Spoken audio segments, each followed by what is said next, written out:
ትዳር እንዴት ነው? እሺ ሲንግል ላይፍ አይ ቲንክ 6 አመት ኖር ያለው ብቻዬን እያልሽ ነበር አለም ቀድመ ስናወራ። ሶ ብቻ መኖር እንዴት ነው? ከዛ ደግሞ ትዳር እንዴት ነው? ስለ ብቻ መኖር ንገሪኝ። እሺ አሁን ከብቻ መኖር ስለወጣው ቫልዩን በደንብ አንደርስታንድ አድርጌያለሁ። ኦኬ ቴላሳ ብቻ መኖር በጣም ደስ የሚል ነገር ነው።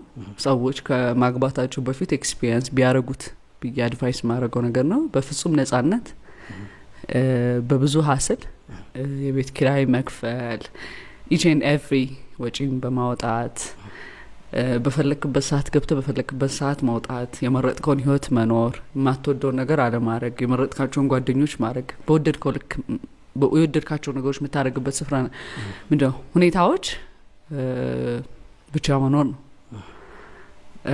ትዳር ደግሞ ሲሆን አንድ ሰው አለ በጣም በፍጹም ልብህ እስከ ልብ ጥግ ድረስ የወደድከው ሰው የሱንም ሀሳብ ማክበር የሱንም ፍላጎት መጠበቅ። ብቻ መኖር ላይ ግን ላይክ አይ ሚን ቻሌንጂንግ ነው ብዬ አስባለሁ። ስፔሻሊ አትራክቲቭ የሚባል አይነት ሰው ስትሆኚ ሴት ነሽ። ከዛ ደግሞ ያው የሚባል ነገር አለ። አሁን ቲክቶክ ላይ እንኳን ሰሞኑን እያየው ነበረ። የሆነች ልጅ ቤቷን እያጸዳዳች ምናምን ካለ ከኋላ ማን ያለው የሚል ኮሜንት ለሱ መልስ ሲሰጥ ነው የሚሉት አይደለ? የሆነ ጥሩ ቤት ውስጥ እየኖረች ወጣት ሴት ምናምን ካሳየች አይደል? እንደዚህ አይነት ነገር አለ። ኮመን ነገር ነው። ማን ነው ከኋላ ያለው? ምን ኦብቪየስሊ በቃ የሆነ ሰው ነው የሚያኖራት ወይ የሆነ ሰው ነው እንደዚህ የሚያደርግላት የሚል አስተሳሰብ አለ። ቻሌንጅ አለ። ጥያቄዎች ይኖራሉ። እንዴት ነበር እሱ? እኔን ያው የሚያቀኝ ሰው አትሊስት አይ ቲንክ መናገር ይችላል ብዬ አስባለሁ። ስለዚህ ነገር እኔ መኖር እስከምችልና አፎርድ እስከማረገው ነገር እስከማረግበት ሰዓት ድረስ ማንም ተረድቼ የመኖር ሰው አልነበርኩም። ከ3 ሺህ ብር የቤት ኪራይ እስከ 40 ሺህ ብር ድረስ ከፍዬ ኖር ያለው። 3 ሺህ ብር ስወጣ መጀመሪያ ከቤት ስወጣ 3 ሺህ ብር ነበር የቤት ኪራይ። አንድ ክፍል ቤት ውስጥ ነበር የምኖረው። አንድ ፍራሽ፣ አንድ ቁም ሳጥን፣ አንድ ቲቪ ምናምን፣ መብያዋ የተወሰነች ሁለት እቃ ምናምን ነበረ። ከዛ ደግሞ ከፍ ስንል ደግሞ ወደ ባለ አንድ መኝታ ቤት ገባን እያልን ሙሉ ግቢ ቤት እያልን አፓርትመንት ደረሰን። ከአፓርትመንት ወደ ጋብቻ ገባሁኝ። ገቢ እስካልጨመረ ድረስ ማንንም ተማምኜ አንድም እርምጃ መሄድ ሰው አይደለሁም። ፕላስ ለሾ ብዬ የማደርገው አንድም ነገር የለም። ነገሮችን ማድረግ ስችል ኪሴ ሲፈቅደው ነው። ለሰዎች እይታ ብዬ ምንም አንድ ቀን መጨነቅ አልፈልግም። ብቻ መኖር እንደውም ያበላሸኝ እሱ ነው። ለማንም ግድ አይሰጠኝም። በቃ እኖራለሁ። አንዴ ስራ ሰርቼ በዛን ሰዓት ሞዴሊንግ ነበር የምሰራው። 3 ወር ቤት ኪራይ መክፈል፣ የሆነ ነገር አክቲቪቲዎችን ማድረግ መዋኘት ምናምን መወስዳቸውን ኮርሶች ማድረግ ምናምን እንጂ የኔ ጓደኞች ያኔ አፓርትመንት ላይ ነበር የሚኖሩት። አረብሽሽ? እኔ እንዲህ አይነት ነገር ችግር የለብኝም። ለምን? ጥሩ ጥያቄ ነው። ሞስት ፒፕል ስፔሻሊ የሆነ ፉክክር ይኖራል ጓደኝነት ውስጥ። እኔ እንደዚህ አይነት ሰው አይደለሁም በባህሪ። ትላንትና ነው ዛሬን ማወዳድረው። የዛሬ 5 አመት የነበረችውን ሶሊያና መሆን የምትመኝበት ቦታ ላይ አሁን ላይ ያለች አዋለች። በዛን ሰዓት ግን ሊኖር የሚገባኝ ገቢ ነው። ስራ ብዬ ነው ከቤት የወጣሁት። ሌላ ፐርፐዝ አልነበረኝም። ከዛ ደግሞ ምንም ነገር እንዳይደንቀኝ አርጋ ያሳደገች እናት አለችኝ። ጥሩ ትምህርት ቤት ነው የተማርኩት። ከሰራ የትም መድረስ እንደሚቻል ፋሚሊ ሶርሳችን ከክፍለ ሀገር ባዶ እጃቸውን መጥተው በጣም ትልቅ እንጨት መሰንጠቂያ የነበራቸው ቅድመ አያት 3 ጀነሬሽን ጣውላ ነጋዴዎች ናቸው ቤተሰቦቼ። በንግድ ውስጥ ነው ያደኩት። ሊሚትድ የሆነ በጀት አልነበረንም። በደንብ ነው የኖርኩት። እናቴ ሲንግል ማም ሆና አስታሳድገኝ በጣም ምትዝናና በጣም ስፔንድ ምታረግ ምናምን አይነት ሴት ነች። 10 አመት ሳታገባ ነው ያሳደገችኝ። 2 አመት ከምናምን ልጅ ሆኜ አባቴ አርፎ ስታገባ 12 አመት ልጅ ነበርኩኝ። እማቀው መስራትን ነው። እናቴ ብቻዋን ስትኖር ሙሉ ቤት ተከራይታ ምናምን እያኖረችኝ እኔ ግድ ትምህርት የመረጥኩት በትምህርት ቤት ነው ያስተማረችኝ። ስልክ ጫማ ምናምን በኔ ጄኔሬሽን ያለን ሰው የሚጠይቀውን ነገር በሙሉ ፕሮቫይድ ጋር አርጋልኛለች። መስራትን ነው። ከቤት ስወጣ መጀመሪያ ድሪም ያደረኩት እናቴ የነበራትን ነጻነት ነው። እንደ እናቴ ዘንጬ መውጣት፣ እንደ እናቴ መልበስ ምናምን። እሱን ነገር ነበር የፈለኩት። እናቴ በዛን ሰዓት ስትኖር እንግዲህ የዛሬ 16-17 አመት 750 ብር ነበር የቤት ኪራያችን። የዛሬ 17 አመት ብዙ ነው እኮ በጣም። አሁን 16 አመት በፊት በጣም ብዙ ይመስለኛል። 650 ብር 3ኛ ፎቅ ላይ ከመንከፍል ተብሎ 100 ብር ጭማሪ መደር ላይ ነበር ኮንዶሚኒየም ስቱዲዮ ውስጥ የምንኖረው እኔና እናቴ። እና በጣም ጀግና ሴት ነበረች። በደንብ አስተምራኛለች። ከቤትም ስወጣ የቤት ኪራይ ለመክፈል ብለሽ የማይሆን ህይወት ውስጥ እንዳትገቢ በደንብ አስጠንቅቃኛለች። ሶ ወጥቼ ማንም የፈለገው ሊል ይችላል። ተወኔ ቤተሰቦቼ ከእናቴ ውጭ አይ ቲንክ ከ2 ዓመት ምናምን በኋላ ነው ቤቴ እንኳን መጥተው የሚያውቁት። ይሄ አከሌ ይመጣል ሶፋ ልግዛ፣ አከሌ ይመጣል ቲቪ ልግዛ ምናምን የለም። ወጥቼ ከ3 ወር በኋላ ለዚህ የምማርበት የአባቴ ሱቅ ነበረና እሱ ኪራይ ሲመጣ ምንድነው የምትፈልጊው? ከእናቴ ጋር አወራን። ሽንኩርት መፍጫ፣ እንደዚህ ልብስ ማጠቢያ፣ እንደዚህ ገዛ። ሰው ለህይወቴ የሚያስፈልገኝ ነገር ሌላ ቢሆን ግን አላማዬ ቤት ሰፋ ያለ ቤት ገብቼ የሆነ ነገር ለማንም ሰፋ ያለ የለም። በደንብ የሚያቀኝ ሰው የሚያቀኝ አንድ ክፍል ቤት ውስጥ ገብተህ አስተውሳለሁ። ጥቁር መጋረጃ፣ ፍራሽ፣ ቲቪ ምናምን በቃ ቤቴ ነው። አጸደዋለሁ እንትላለሁ። ልብስ በማላጥበት ሰዓት ልብስ አጣቢ ነበረኝ። ልብስ የምታጥባለች፣ ምግብ የምትሰራልኝ ተመላላሽ ነበረኝ። በጀቴ ነው የምኖረው። ይሄ ሰው አለ ሰው አላለ፣ ሰው በላ አልበላ የማይመስለኝን ነገር አላረግም፣ የማይመስለኝ ቦታ አልተባበርም፣ አልሄድም። በባህሪም ይሄ በጣም ቺኪ የሆነ የሴት ባህሪ የለኝም ሆነ ለመናገር። አስተዳደግ ያ አይ ቲንክ ወንዶች ናቸው ጓደኞቼ። ይሄ ቤቢ ሻወር፣ ብራይዳል ሻወር የሆነ ነገር ሚዜ የለኝ።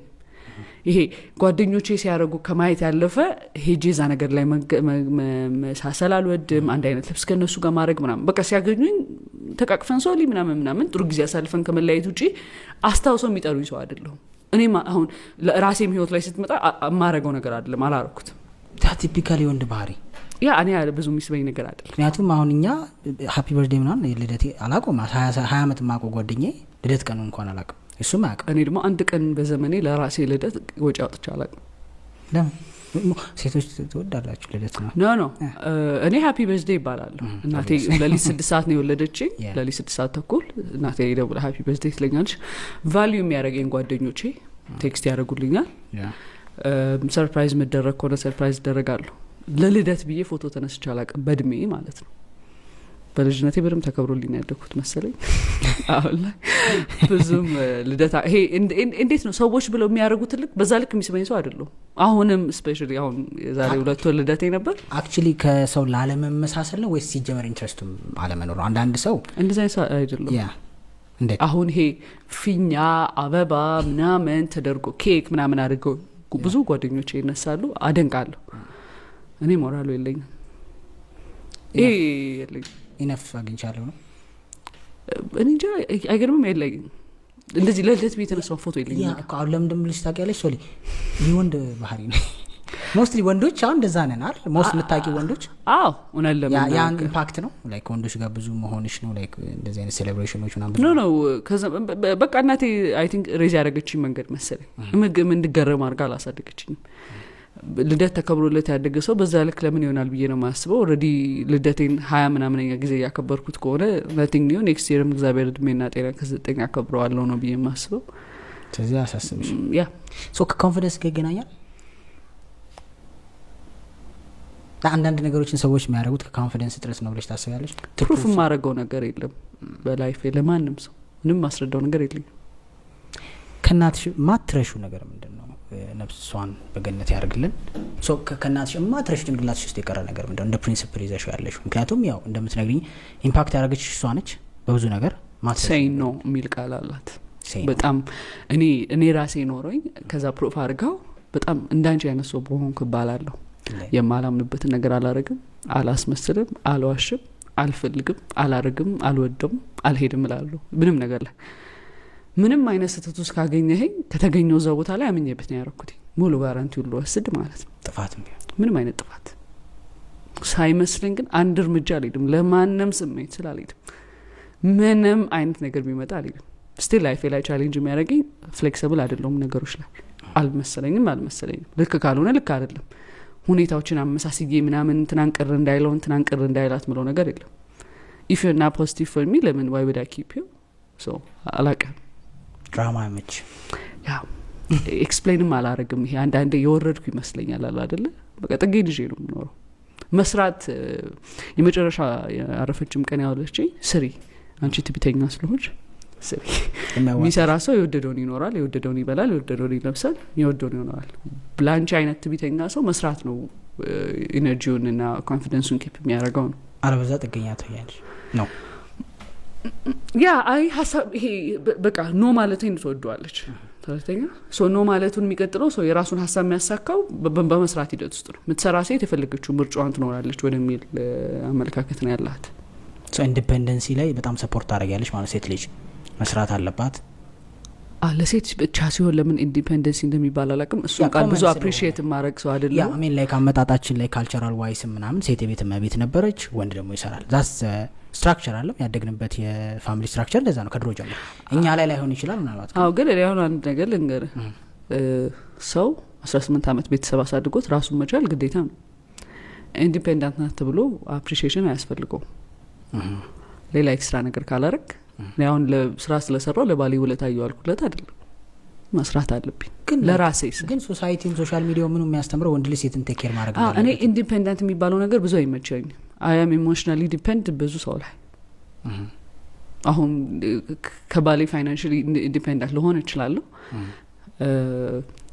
በጣም የመታቀፍን ቴራፒ ከሚያውቁ ሰዎች ውስጥ አንዷ ነኝ እና ፈልገዋለሁ መኖሩ አጠገቤ መሆኑ ሰላም ይሰማኛል አገር ውስጥ መኖሩ አንድ አካባቢ መዋላችን ሶ ኢንዲፔንደንት ነኝ ብዬ አላስብም you don't support like commonly social media ላይ የሚወራው በየትኛውም በመንገድ የሚወራው ኢንዲፔንደንት የሚባል ነገር የለም ሁላችንም ጥገኞች ነን how ማለት አሁን እሺ ወንድ ልጅ ሴት ልጅ ነው ቴክ ኬር ማድረግ ማኖር አለበት የሚባለው ፕሪንሲፕል አትስማሚበትም ማለት ነው ስማማበታለሁ ወንድ ልጅ ማኖር አለበት ብቻ ሳይሆን ሴት ልጅ መስራት አለባት ነገርኩ አሁን ሴት ልጅ ስለሰራች ሁለት አይደለም መስራት አለባት አሁን እኔ ስሰራ ላይ ኖርኩት ስለዚህ አሁን ከሱ ጋር ስለመጣው መስራት ያቆም እየሰራው ነው ቀጥሎ ሶ ለሱ ብዬ ጨመርኩት ነገር የለም you understand